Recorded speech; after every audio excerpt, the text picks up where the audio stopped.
I'm thinking about objectivity, particularly I guess scientific or empirical claims of objectivity, and how that relates to well, just other understandings of the diversity of knowledge and how widespread knowledge could be. Guy, Phoebe. I suppose I would want to put it up against something like universality, which is a very different idea, I think.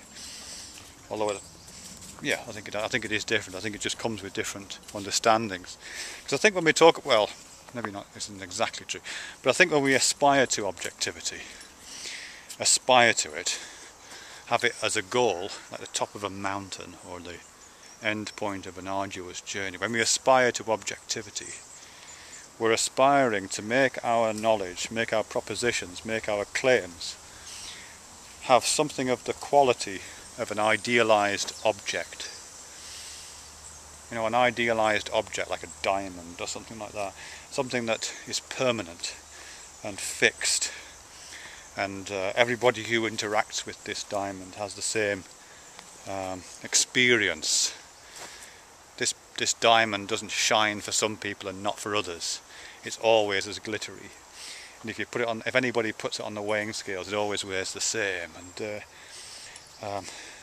you can kind of hold it in your hand and turn it around and look at it from all angles, and it's really well bounded. You know, it has that kind of quality to it. This object. As I say, it persists over time, so you don't come back the following day and the diamond's changed its facets. It's the same the following day. And if you look at it, if you take it to the moon and look at it there, it's the same damn diamond, you know what I mean? It's the same wherever you go. And I think when we're talking about objectivity and knowledge, it's that kind of a metaphor I think we're playing with. This idea that we can produce some fact, that, or yeah, any kind of statement really, which has that kind of idealized quality. And so aspirations towards objectivity, for me at least, always feel like trying to climb this mountain, to aspire, which I think does mean going up, doesn't it? To climb this mountain where the diamond is, and all the falling short that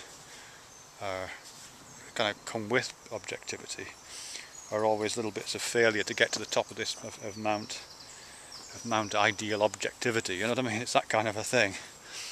So we have this very particular idea of understanding what an object, and it's kind of transcendent. It's almost Platonic. You know what I mean? It's in the land of Platonic ideal forms, which also, of course, is up there, like in the famous painting of Plato doing this. School of Athens, Plato does this, and Aristotle does this. Plato does this, because the land of ideal forms is also up there. You know, it's also an aspirational place, very different from the grubby, slightly more subjective fallen spaces that we walk around in down here. That's a bit of a diversion, wasn't it, really? Anyway, yeah, just this idea that objectivity, you know, I think unconsciously in our minds has that kind of a quality, which isn't to say that some facts and propositions don't seem to be fulfilling that promise. You know, the atomic weight of mercury. Atomic weight of mercury. I used to know the atomic weight of mercury, actually, because I've got this visual image. Mercury is Greek god of. I've got this image of a guy in a winged hat, yeah, with winged heels. In my image for Mercury, he's carrying a bowl of milk, and milk, M-L-K, M is 3, L is 5, K is 7, so the atomic weight of Mercury is 357. Maybe it's the atomic number. Anyway, it doesn't really matter. It's a diversion again. The atomic weight of Mercury has that quality of an aspirational object. You can measure the atomic weight of Mercury anywhere, and it'll always come out in those terms. So it does feel as if it's fulfilling that objective quality, which is kind of fine. But as I say, most claims for idealized objects don't do that. But that's very different to universality, I think.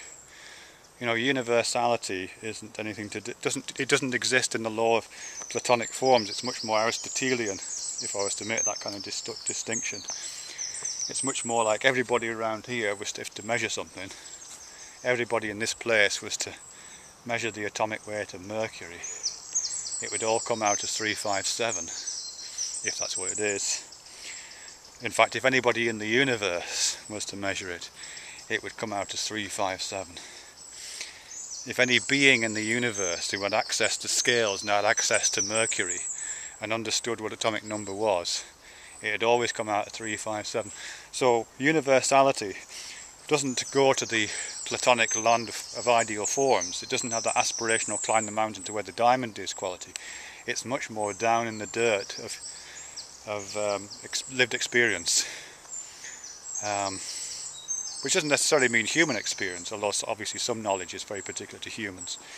It could be any kind of universal approach, but any kind of universal approach using the same kind of measuring instruments, starting off with the same concepts, leads to the same results. It always kind of acknowledges the instrumentation in a way that objectivity, in metaphorical terms I think at least, doesn't. Objectivity ignores the instrumentation, whereas the universality keeps the instrumentation in the picture. Yeah, I think that's right. I would say so. Look, a bench that hasn't got a plaque on it. I'm in that park in Cheshire where most of the benches have got little plaques on with the names of dead people. I actually had a strange experience yesterday. I was in here walking around and I found a bench I don't usually sit on. And I sat on it and it had a plaque on it. It was the name of one of my former students. It's not where I'm working right now, but where I used to work. A student had about 13 or 14 years ago. And she must have died. That was a bit weird. Quite young as well, of course. Anyhow.